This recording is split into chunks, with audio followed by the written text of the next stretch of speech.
इन presenting x मैकिना।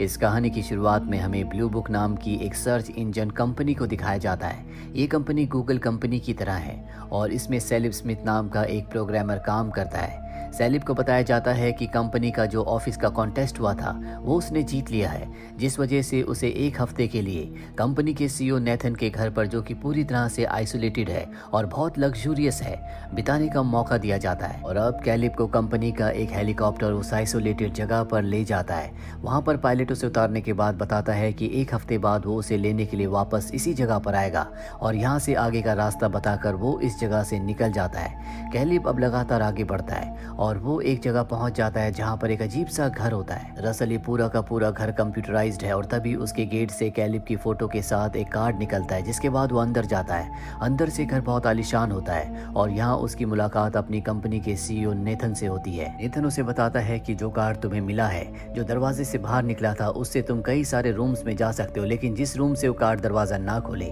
उसके अंदर तुम नहीं जा सकते। साथ ही वो उससे कॉन्ट्रैक्ट पर साइन भी करवाता है। इस कॉन्ट्रैक्ट के मुताबिक वो इस घर में क्या होता है, क्या उसने देखा है, किसी को कभी नहीं बताएगा।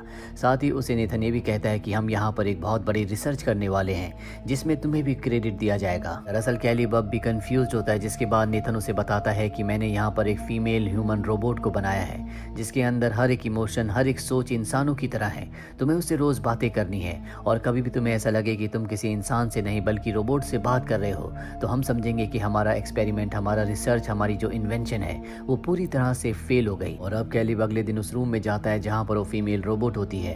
वो रोबोट अपना नाम उसे एवा बताती है। ये दोनों आपस में बहुत बातें करते हैं और इन दोनों की पूरी बातों को नेथन कंप्यूटर पर देख रहा होता है, सुन रहा होता है। और यहाँ पर कैलिब को बिल्कुल नहीं लगता कि वो कोई रोबोट है, क्योंकि उसके हाव भाव, उसकी बात करने का तरीका, सोचने का तरीका सब का सब इंसानों की तरह था। इसके बाद कैलिब नेथन के पास आता और उसे बताता है कि मुझे एवा से बात करते हुए बिल्कुल नहीं लगा कि वो कोई मशीन, कोई रोबोट है। इस बात से नेथन भी खुश होता है कि उसका एक्सपेरिमेंट कामयाब हुआ।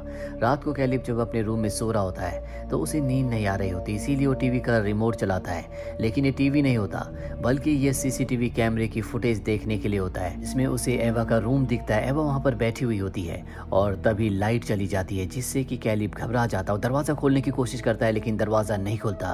कुछ देर बाद लाइट आ जाती है। लाइट आने के बाद दरवाजा खुल जाता है और अब कैलिब नेथन के पास जाता है और उससे लाइट जाने का कारण पूछता है।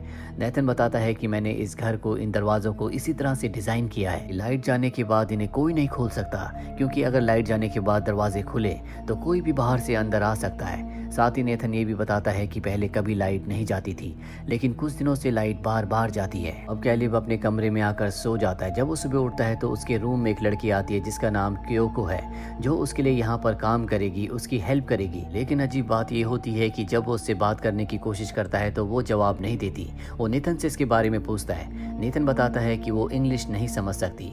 और अब एक बार फिर से कैलिब उसी रोबोट के पास, यानी कि एवा के पास जाता है। एवा उसे ड्राइंग दिखाती है जो उसने रात को बनाई थी। कैलिब उसे समझ नहीं पाता और कहता है कि तुम कुछ ऐसा बनाओ जिसे मैं समझ सकूं।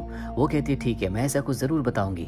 कैलिब उसे बताता है कि मैं 26 साल का हूँ, मेरी शादी नहीं हुई, मेरा इस दुनिया में कोई भी नहीं है, एक कार एक्सीडेंट में मेरे पेरेंट्स मारे गए थे। इस बात पर एवा दुख जताती है और अब ये दोनों बात करना शुरू कर देते हैं और तभी एक बार फिर से लाइट चली जाती है।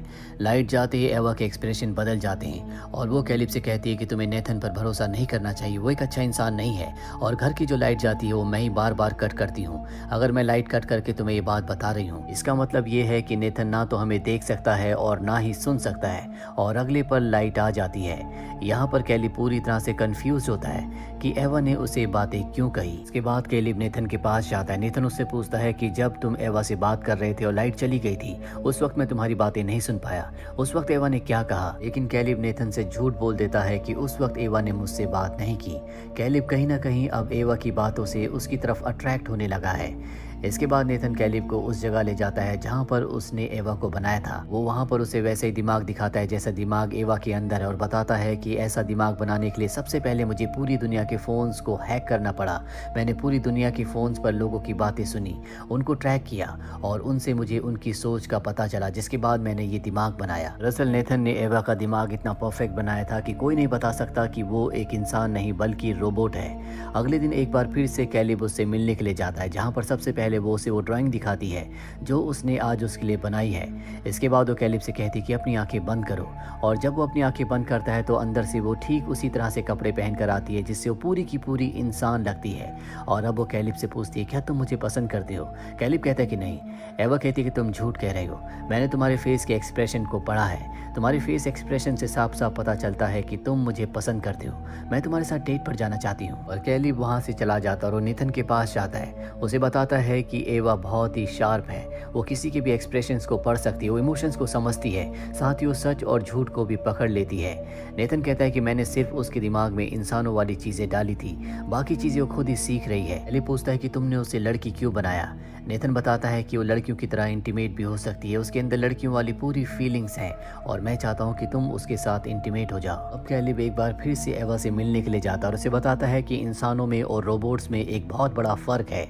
इंसानों की सोचने की कोई भी सीमा नहीं है, जबकि कोई भी रोबोट, कोई भी मशीन उतना ही सोच सकती है जितना उसकी मेमोरी में फीड किया गया है। और अब यहाँ पर एवा तय कर लेती है कि वो भी पूरी की पूरी इंसान बनेगी। कैलिब जब रात को अपने कमरे में होता है तभी वो अपनी स्क्रीन में एवा के कमरे को देखता है जिसमें नेथन जाता है और उसकी बनाई हुई ड्राइंग्स को फाड़ देता है। ये कैलिब को बिल्कुल भी अच्छा नहीं लगता। कैलिब समझ जाता है कि एवा को यहाँ पर कैद किया गया है। अगले दिन जब वो उससे मिलने के लिए जाता है तो एवा एक बार फिर से लाइट कट कर देती है और कैलिब से कहती है कि मुझे पता है कि नेथन तुम्हें मुझे यहाँ पर टेस्ट करने के लिए भेजता है और अगर मैं फेल हो गई तो वो मुझे मार देगा।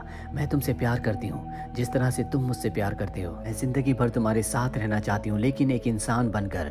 कैलिब को कुछ समझ नहीं आता कि उसे क्या कहना चाहिए। इसके बाद वो नेथन के पास जाता है और उससे पूछता है कि अगर एवा टेस्ट में फेल हो गई तो तुम उसके साथ क्या करोगे।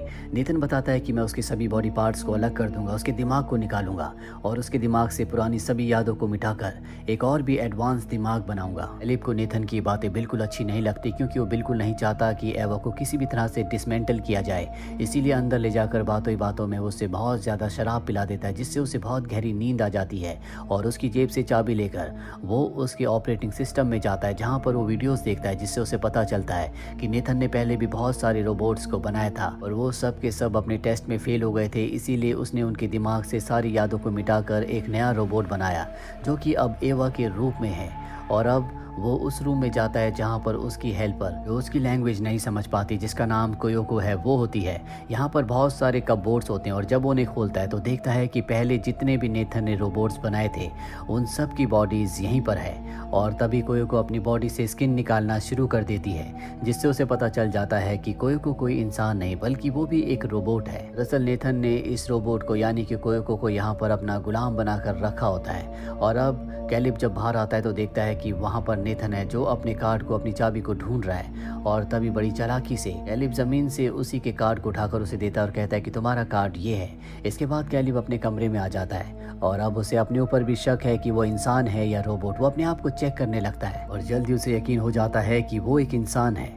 अगले दिन एक बार फिर से वो एवा के पास जाता है और तभी एवा एक बार फिर से लाइट कट कर देती है जिसके बाद वो एवा को बताता है कि अगर तुम अपने टेस्ट में फेल हो गई, नेथन तुम्हारे दिमाग से तुम्हारी सारी यादों को मिटाकर तुम्हारी बॉडी को कपबोर्ड में रख देगा, यानी कि तुम्हारी मृत्यु हो जाएगी। एवा कहती है क्या तुम मुझे बचा सकते हो। वो कहता है कि हाँ, मेरे पास एक प्लान है। मैं नेथन को बहुत ज़्यादा शराब पिलाकर गहरी नींद में सुला दूंगा जिसके बाद मैं उसके सिस्टम से इस जगह के हर एक फंक्शन को रिवर्स कर दूंगा और जब तुम लाइट को ऑफ करोगी तो सारे के सारे दरवाजे खुल जाएंगे और हम यहाँ से निकल जाएंगे। ये सुनकर एवा बहुत खुश होती है, लेकिन कैलिब का अब यहाँ पर आज आखिरी दिन है। वो नेथन के पास जाता है और उसे शराब पिलाने की कोशिश करता है, लेकिन नेथन कहता है कि मैंने शराब पीनी छोड़ दी है। कैलिब कहता है कि तुमने अच्छा किया। नेथन कहता है तुम्हें सच में लगता है कि वो तुमसे प्यार करती है। कैलिब उसकी बात समझ नहीं पाता जिसके बाद वो उसे कमरे में ले जाता है और स्क्रीन पर उसकी वही रिकॉर्डेड फुटेज दिखा रहा होता है जिसमें वो एवा को कह रहा होता है कि हम यहाँ से भाग जाएंगे और उसे भागने का प्लान भी बता रहा होता है। नेथन कैलिब से कहता है कि मुझे पता चल गया था कि जो यहाँ पर पावर कट हो रहा है वो एवा ही कर रही है, इसीलिए मैंने उसके कमरे में बैटरी से चलने वाले एक कैमरे को लगा दिया था। दरअसल मैंने उसे इसी तरह से बनाया है कि वो अपने इमोशंस का इस्तेमाल करके यहाँ से किसी भी तरह से निकलने की कोशिश करे और जैसा कि उसने अपने इमोशंस को यूज करके तुम्हें मजबूर कर दिया कि तुम उसे यहाँ से भगाओ। इसका मतलब ये है कि एवा इस टेस्ट में पास हो गई है। और तभी यहाँ पर लाइट चली जाती है। नेथन कैलिब से कहता है कि प्लान के मुताबिक एवा ने लाइट को कट कर दिया है, इसका मतलब वो इम्तिहान में इस टेस्ट में पास हो गई और तुम इस टेस्ट में फेल हो गए। पर कैलिब कहता है कि मैं फेल नहीं हुआ, मुझे पता था कि शुरू से तुम हमारी सारी बातें सुनते हो, इसीलिए कल रात को जब मैंने तुम्हारा कार्ड हासिल किया तो मैंने यहाँ के पूरे सिस्टम को रिवर्स कर दिया था।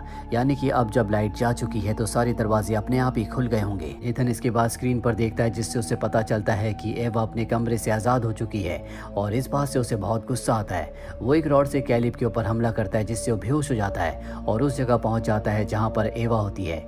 एवा के साथ दूसरी रोबोट कोयोको भी है। एवा कोयोको के कान में कहती है कि तुम्हें नेथन को मारना होगा और इसके बाद वो नेथन की तरफ बढ़ती है। नेथन के ऊपर वो हमला करती है लेकिन नेथन उसका एक हाथ तोड़ देता है, पर तभी कोयोको पीछे से उस पर हमला करके उसे जख्मी कर देती है। नेथन उस रोबोट को मारकर नीचे गिरा देता है लेकिन तब तक पीछे से एवा उठकर उसे मार देती है। नेथन को विश्वास नहीं होता कि जिस रोबोट को उसने बनाया था उसी ने उसे मार दिया और अब एवा नेथन को मारने के बाद उस जगह जाती है जहां पर कैलिब होता है। वो कैलिब से कहती है कि तुम इंतजार करो और वो कपबोर्ड के अंदर जो रोबोट होती है उसकी स्किन को अपनी बॉडी पर लगा लेती है, अपने हाथ को रिपेयर कर लेती है, साथ ही लड़कियों जैसे कपड़े पहन लेती है और यहाँ पर कैलिब को हमेशा के लिए बंद करके इस जगह से बाहर निकल जाती है। कैलिब अब यहाँ पर ट्रैप हो चुका है। आज एक हफ्ता पूरा हो चुका है, इसीलिए कैलिब को लेने के लिए हेलीकॉप्टर आता है लेकिन उसके पास कैलिब नहीं बल्कि एवा पहुंचती है जो कि अब पूरी की पूरी एक इंसान लग रही होती है। पायलट को अपनी बातों में फंसा कर यहाँ से निकल जाती है जिसके बाद वो शहर में पहुंच जाती है। उसके चारों तरफ बहुत सारे लोग हैं और अब एवा क्या करेगी किसी को कुछ नहीं पता।